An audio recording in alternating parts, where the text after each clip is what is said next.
కాసేపట్లో రాహుల్ గాంధీతో సీఎం రేవంత్ రెడ్డి భేటీ కానున్నారు. ఇప్పటికే పార్లమెంటుకు వెళ్లిన ముఖ్యమంత్రి రేవంత్ పార్లమెంట్లోని రాహుల్ కార్యాలయంలో ఆయనతో సమావేశం కానున్నారు.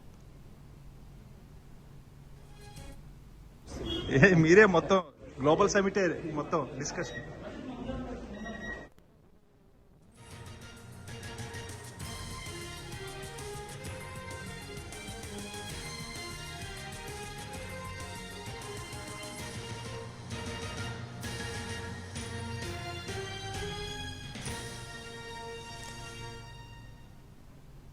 కాసేపట్లో రాహుల్ గాంధీతో సీఎం రేవంత్ రెడ్డి భేటీ కానున్నారు. ఇప్పటికే పార్లమెంటుకు వెళ్లిన ముఖ్యమంత్రి రేవంత్ పార్లమెంట్లోని రాహుల్ కార్యాలయంలో ఆయనతో సమావేశం కాబోతున్నారు.